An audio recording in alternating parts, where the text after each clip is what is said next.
So the other day I actually talked about Zenith, which is this book that was published by these two authors. Well, guess what? I actually did some more research, and turns out, in that video I talked about why marketing that book was such a genius move. And it turns out the two authors actually who have written this awful, disgusting bag, really written by Sasha,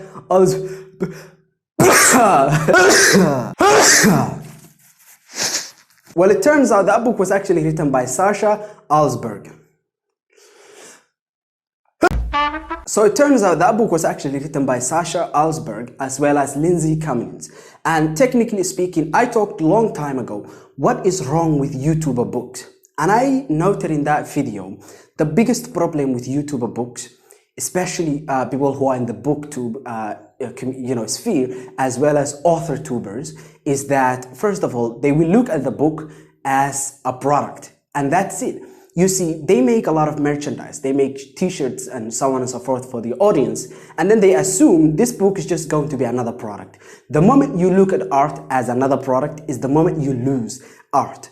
Because art is more than just a product. It has to be, because you see, people will judge your art on how well crafted it is and how much there is expression in your art. So how much humanity in storytelling, how much, your characters, how much depth do they have? Because your characters are supposed to be expressions, right? You're supposed to express yourself in your art. What are you struggling with? What deep human themes trouble you? And you're supposed to actually put an effort into your art. Instead, these people, these booktubers, they look at books as just another product to surface to the massive audience. And that becomes a problem. And we can see this in Zenith. It was such an abhorrent read.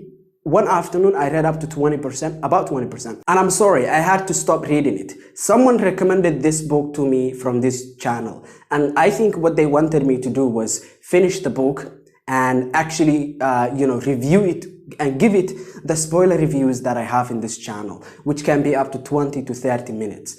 And those are quite in-depth. And the issue here is that, first of all, I have to be able to endure through the book. So there has to be something entertaining about the book. For instance, Shadow and Bone. I talked about this book, some time ago. And technically speaking, well, in that book, I didn't like Elena Starkov, but that was it. The world building was amazing, the prose was amazing, the writing style was amazing, the editing was amazing, everything else was amazing. I just did not like Elena Starkov, gave it a 3 out of 5.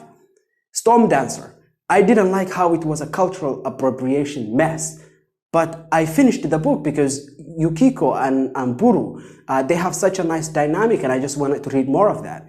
It's a really somewhat redeemable story, okay? But if you take that and you compare that with this mess, this abhorrent Zenith mess, it is not tolerable. I'm sorry. I'm really sorry. I'm so sorry. And the reason it sucked is quite self-explanatory. It is the biggest issue with YouTuber books. It is that they view art as just another product, and it is wrong. You cannot view writing a book as just another product. You have to view it as a page or a part or a chapter of your life. And that is the only way you can give it the passion and love it deserves. Because believe me, Hollywood always suffers from this issue. There will be a movie that was made likely in the 80s and 90s, and someone put their passion into it. Like George Lucas with the original trilogy of Star Wars movies. He put his soul into it. He was a artist expressing himself, and he put himself into his art. That's so likable. That is so just... I love George Lucas, first of all, but I want you to understand, I want you to look me in the face. Art is not just another product. You cannot look at your book as just another product. This is what happens. Zenith was just another thing that she could surface to her audience to make money. And this is especially talking about Sasha Alsberg, because she has a huge YouTube channel called Booktopia, sorry.